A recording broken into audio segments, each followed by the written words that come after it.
Det er én ting, som næsten ingen mænd gør. Og alligevel, når det sker, forandrer det fuldstændig måden, en kvinde ser ham på. Det overraskende er, at det sandsynligvis ikke er det, du tror. Det har ingenting med rigdom, udseende eller selvtillid at gøre, i hvert fald ikke slik folk flest definerer selvtillid. Det er noget mye stillere, mye mere subtilt.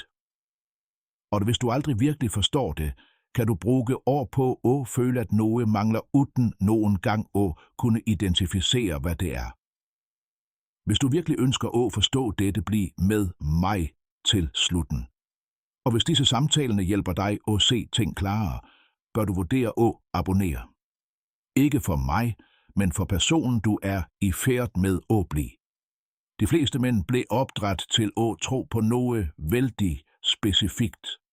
At de trænger at imponere, løse problemer, beskytte andre og stadig bevise sin værdi.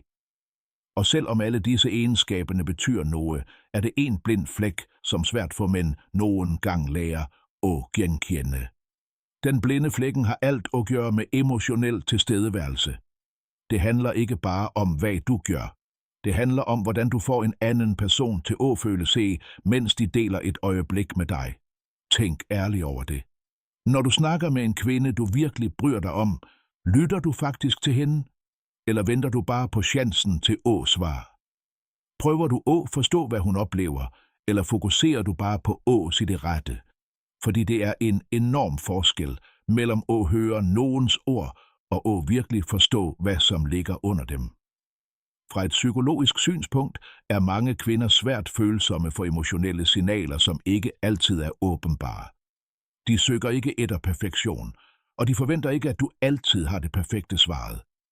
Men de lægger absolut mærke til, når nogen er genuint til stede. Og de lægger også mærke til, når nogen præsterer. Det er her, de fleste mænd sliter. Ikke fordi de er dårlige mænd, men fordi ingen nogen gang lærte dem, hvordan de skulle ro ned tempoet. De blev aldrig lært at være komfortable med stilhed i stedet for at skynde sig og fylde hvert stille øjeblik. De blev aldrig lært at lade en samtale udfolde sig naturligt, i stedet for at behandle den som noget, som må håndteres perfekt. Når en mand bliver for fokuseret på at få alt til at stemme, mister han ofte det ene, som betyder mest: ægte tilknytning. Og her er den store ironien. Jo hardere du prøver at imponere, desto længere under det, som faktisk skaber emotionel tiltrækning, bevæger du dig. Tilknytning kommer ikke fra synlig indsats. Den kommer fra autenticitet, den typen den andre person virkelig kan føle. Og det kræver noget mange synes er ukomfortabelt. Kontrolleret emotionel sårbarhed. Det betyder ikke at fortælle nogen alt eller afsløre hver eneste detalje i livet, dit uden grænser. Det betyder at være nok forbundet med dig selv til, at du ikke længere føler behov for at gemme dig bag en maske af konstant kontrol. Fordi når en kvinde føler, at hun kan slappe af følelsesmæssigt rundt dig, når hun ikke længere trænger at stille spørgsmål ved, hvem du egentlig er, når det konstante presset om at imponere eller behage forsvinder, ændrer noget se dybt i, hvordan hun ser dig. Hun føler sig tryg.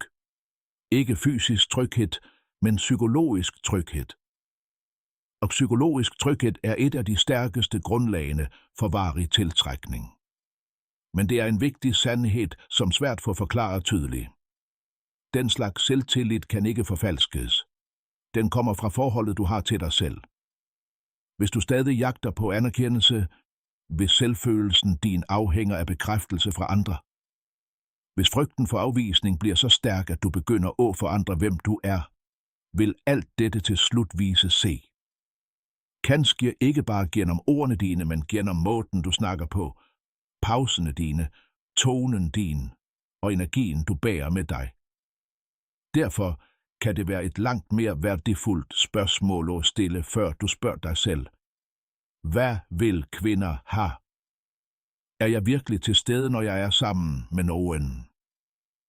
Eller fremfører jeg bare en version af mig selv, som jeg håber vil være nok? Fordi den egenskaben, som 99% af mænd savner, ikke er en teknik. Det er ikke et tricks. Det er en måde at være på. Og når du begynder at virkelig forstå det, begynder alt andet at falde på plads. Ikke på en tvungen måde, ikke på en indøvet måde, men på en måde, som føles helt naturlig.